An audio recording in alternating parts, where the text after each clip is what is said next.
হতাশ জামায়াত যোগ দেয়নি ঐকমত্য কমিশনের বৈঠকে।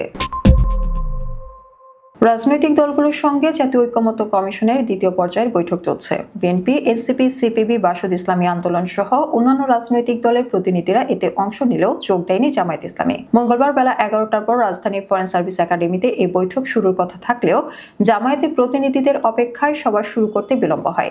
এ বিষয়ে জামায়াতের সেক্রেটারি জেনারেল মিয়া গোলাম পরোয়ারের সঙ্গে যোগাযোগ করা হলে তার ব্যক্তিগত কর্মকর্তা ফোনটি রিসিভ করেন।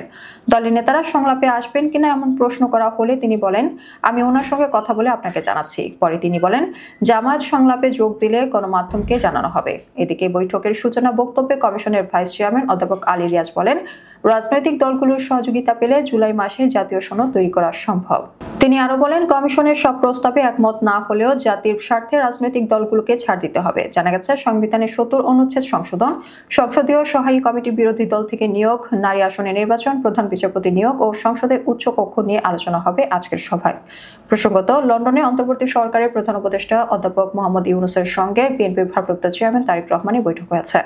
বৈঠক শেষে দেওয়া যৌথ বিবৃতির গ্রহণযোগ্যতা নিয়ে প্রশ্ন তুলেছে বাংলাদেশ জামায়াত ইসলামী। দলটি বলছে, বৈঠকের বিষয় সম্পর্কে যৌথ বিবৃতি প্রদানের মধ্য দিয়ে বাংলাদেশের রাজনৈতিক সংস্কৃতির ব্যত্যয় ঘটেছে। এর মাধ্যমে প্রধান উপদেষ্টা একটি দলের প্রতি বিশেষ অনুরাগ প্রকাশ করেছেন, যা তার নিরপেক্ষতাকে ক্ষুণ্ণ করেছে বলেন জামায়াত।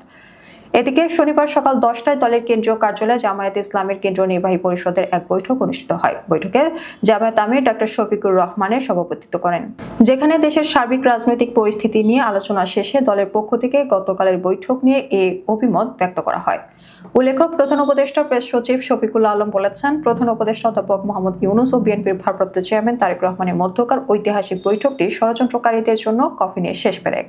শুক্রবার রাতে নিজের ভেরিফাইড ফেসবুক পেজে শফিকুল আলম লেখেন, অন্তর্বর্তী সরকারের প্রধান উপদেষ্টা ও দেশের বৃহত্তম রাজনৈতিক দলের নেতার মধ্যে অনুষ্ঠিত বৈঠকটি ছিল ঐতিহাসিক। এটি ষড়যন্ত্রকারীদের জন্য গেম ওভার মুহূর্ত। অন্তর্বর্তী সরকারের প্রধান উপদেষ্টা ডক্টর মোহাম্মদ ইউনূসের সঙ্গে বিএনপির ভারপ্রাপ্ত চেয়ারম্যান তারেক রহমানের বহুল আলোচিত বৈঠকটি শেষ হয়েছে। শুক্রবার লন্ডনের হোটেল ডোরচেস্টারে বাংলাদেশ সময় দুপুর 2টায় শুরু হয়ে বৈঠকটি শেষ হয় 3টা 35 মিনিটে। 1 ঘন্টা 35 মিনিটের এই বৈঠকে বিভিন্ন বিষয় নিয়ে আলোচনা হয় তাদের। বৈঠক শেষে পার্ক লেনের হোটেল থেকে তারেক রহমানকে হাসি মুখে বের হতে দেখা গেছে। বৈঠকে ডক্টর ইউনূসকে 2টি বই ও একটি কলম উপহার দেন তারেক রহমান। প্রধান উপদেষ্টার প্রেস সচিব শফিকুল আলম জানান, তাদের মধ্যে একান্তে এই বৈঠক হয়।